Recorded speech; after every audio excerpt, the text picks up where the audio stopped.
Welcome to my channel English street language school. मैं हूँ दिव्यांशी, आकाश की असिस्टेंट, और आज हम सीखेंगे future perfect continuous tense. Future perfect continuous tense को पहचानने के लिए वाक्य के अंत में से रहा होगा, से रही होगी, से रहे होगे, से खड़ा होगा और से बैठा होगा। कोई भी काम कोई भी समय से होगा। दोस्तों, कंफ्यूज मत होना। यहाँ फ्यूचर कंटिन्यूअस टेंस की तरह ही होता है, लेकिन उसमें समय नहीं दिया होता है और इसमें समय की बात होती है। चलिए आगे बढ़ते हैं और समझते हैं। यहाँ समय से का अर्थ सिंस और फॉर प्रयोग से है। यहाँ सिंस का प्रयोग निश्चित अवधि के लिए होता है और फॉर का प्रयोग अनिश्चित अवधि के लिए होता है। चलिए पहले बात करते हैं सिंस की। दोस्तों, यहाँ से का अर्थ है सिंस से हैं। दोस्तों, अगर कोई भी सन जैसे 2000 से, 2001 से, 2002 से आते हैं तो ये सिंस में आएगा, क्योंकि यहाँ साल एक बार होने पर दोबारा नहीं आएगा। कोई भी एक साल एक ही बार आता है। चलिए हम आगे इसे और अच्छे से समझते हैं। अगर हम समय की बात करें तो जैसे 2 बजे से या 3 बजे से, एक दिन में 2 बार ही बजते हैं, दिन और रात, जो निश्चित समय है, क्योंकि कोई भी समय एक बार ही आता है जो निश्चित समय है। जन्म की तारीख हो या फिर मृत्यु की तारीख, यहाँ भी एक निश्चित अवधि है। अगर किसी मंथ जैसे जनवरी, फरवरी, मार्च, अप्रैल, मई, जून, जुलाई, अगस्त इत्यादि की बात करते हैं तो यह भी एक निश्चित समय है, क्योंकि यह भी साल में एक बार आता है। निश्चित समय जब हमें समय पता है तब सिंस यूज करेंगे। सीधे सीधे अर्थ में बोले तो किसी भी समय को अंदाजे या अनुमान से नहीं बोल के वह अवधि या समय मालूम हो, वहां हम सिंस का यूज करेंगे। दोस्तों, जैसे जैसे आप आगे बढ़ते जाओगे वैसे वैसे आप सीखते जाओगे। चलिए अब हम बात करेंगे FOR फॉर की। फॉर का यूज जब कोई व्यक्ति उस समय को अंदाजे से बताता है तब फॉर का यूज करेंगे। जैसे माना लो 2 सेकंड से, 2 मिनट से, 2 घंटे से, 2 दिन से, कई घंटों से, कई दिनों से, कई सप्ताह से, कई सालों से, कई दशकों से इत्यादि। मान लीजिए आपसे किसने कहीं जाने के लिए कहा, आपने उसे कहा कि रुको, मैं 2 मिनट में आता हूँ। जो 2 मिनट है वो ज्यादा या कम हो सकते हैं। क्या पता आप उसे के पास पहले चले गए हो या 2 मिनट के बाद। मतलब यह है कि अंदाजे से बोला हुआ समय में फॉर यूज करेंगे, जिसे हम हिंदी में अनिश्चित काल बोलते हैं। चलिए अब पहले बात करेंगे सब्जेक्ट की। चलिए पहले बात करेंगे इंग्लिश में। सब्जेक्ट की संख्या 7 होती है। I, you, we, they, he, she, it। Subject को 2 भागों में बांटा गया है, सिंगुलर और प्लूरल में। लेकिन यहाँ फ्यूचर के टेंस के सब्जेक्ट के साथ सिंगुलर और प्लूरल में थोड़ा बदलाव है। चलिए आगे समझते हैं। I और we के साथ हेल्पिंग वर्ब के साथ shall have been यूज करेंगे, जबकि they, you को सिंगुलर सब्जेक्ट के साथ शामिल कर दिया है, जो हैं सिंगुलर सब्जेक्ट हैं he, she, it या किसी का नेम। इन सभी के साथ helping verb will have been use करेंगे और सभी सब्जेक्ट के साथ वर्ब की फोर्थ फॉर्म यूज करेंगे। दोस्तों, फोर्थ उसे बोलते हैं जब किसी वर्ब की फर्स्ट फॉर्म के साथ ING लग जाता है, तब वो फोर्थ फॉर्म हो जाती है। चलिए आगे समझते हैं और सीखेंगे कि फॉर्म का उच्चारण कैसे करते हैं। वर्ब की 5 फॉर्म होती है। वर्ब फर्स्ट फॉर्म आस्क का हिंदी मतलब पूछना होता है। वर्ब की बाकी फॉर्म का उच्चारण सुनिए और ध्यान दीजिए, क्योंकि यही रूल सभी इंग्लिश अनुवाद में प्रयोग होने वाला है।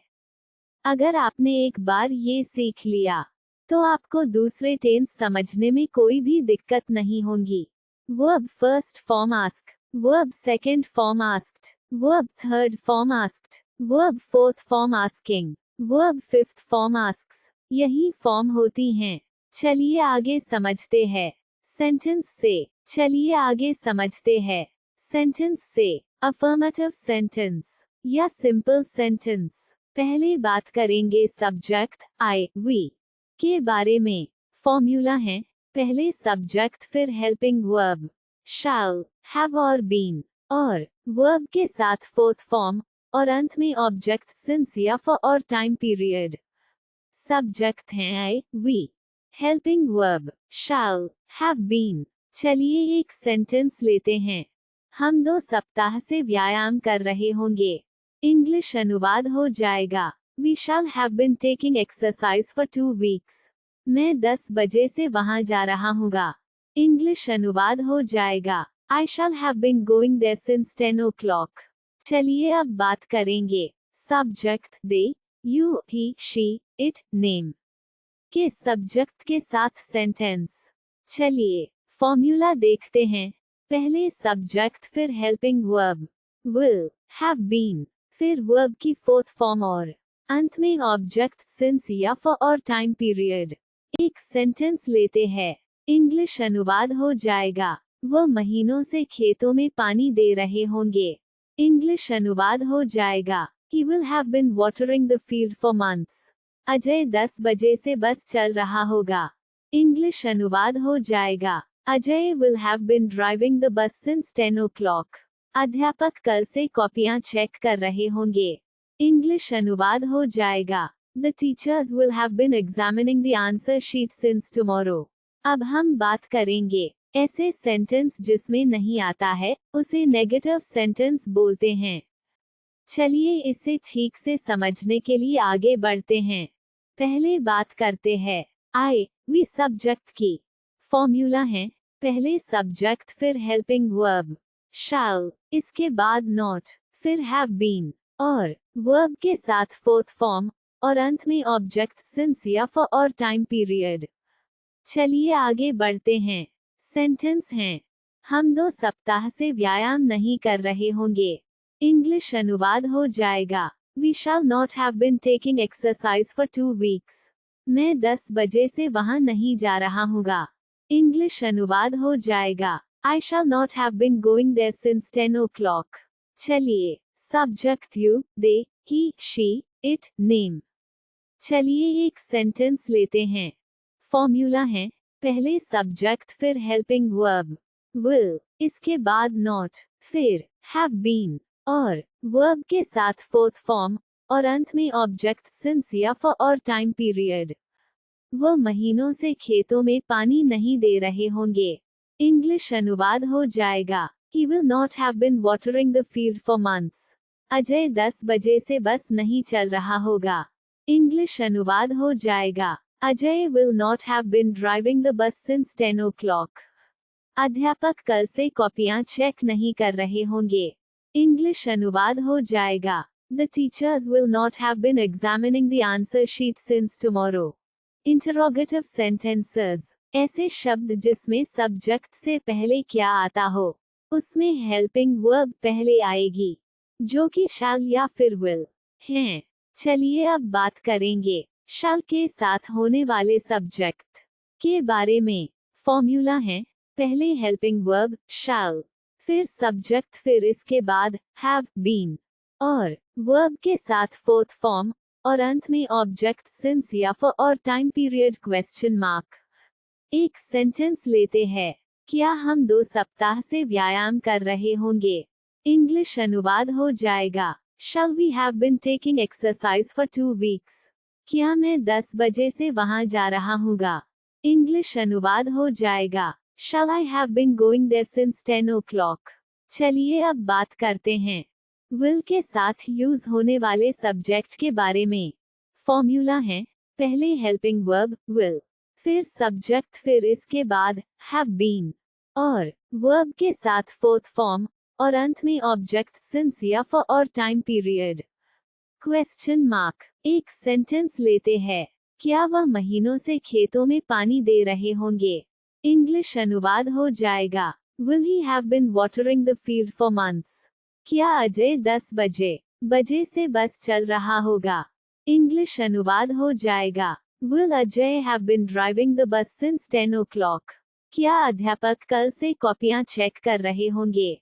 इंग्लिश अनुवाद हो जाएगा, Will the teachers have been examining the answer sheet since tomorrow? अब हम बात करेंगे ऐसे सेंटेंस जिसमें सब्जेक्ट से पहले और हेल्पिंग वर्ब से पहले WH फैमिली आती है। एक नज़र WH फैमिली पर डालते हैं। Why, when, what, where, which, whose, who, how, whom। अब बात करेंगे फॉर्मूला की। सब्जेक्ट I, we के साथ फॉर्मूला है, पहले WH फैमिली, फिर हेल्पिंग वर्ब shall, फिर सब्जेक्ट, फिर इसके बाद have been, और वर्ब के साथ फोर्थ फॉर्म, और अंत में ऑब्जेक्ट सिंस या फॉर और टाइम पीरियड। Question mark. दोस्तों, क्वेश्चन वर्ड सेंटेंस में क्वेश्चन मार्क जरूर लगाए। चलिए आगे बढ़ते हैं। एक सेंटेंस लेते हैं WH फैमिली का। हम 2 सप्ताह से क्यों व्यायाम कर रहे होंगे? इंग्लिश अनुवाद हो जाएगा, Why shall we have been taking exercise for 2 weeks? मैं 10 बजे से वहां क्यों जा रहा हूँगा? इंग्लिश अनुवाद हो जाएगा, Why shall I have been going there since 10 o'clock? अब बात करेंगे will के साथ होने वाले सब्जेक्ट की।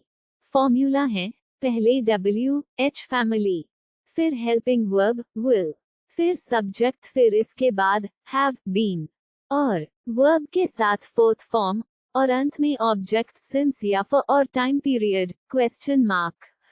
एक सेंटेंस लेते हैं, वह महीनों से खेतों में पानी कहाँ दे रहे होंगे?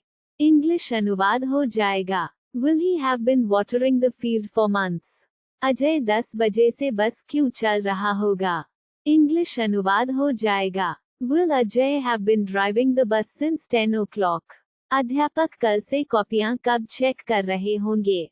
इंग्लिश अनुवाद हो जाएगा, Will the teachers have been examining the answer sheet since tomorrow? दोस्तों, इंटरगेटिव और WH फैमिली के नेगेटिव सेंटेंस भी होते हैं, जिससे हम अलग वीडियो में बताएंगे। Practice exercise. दोस्तों, हमारा लक्ष्य है हर घर में शिक्षा की ज्योति जलाना। हमें सपोर्ट करें।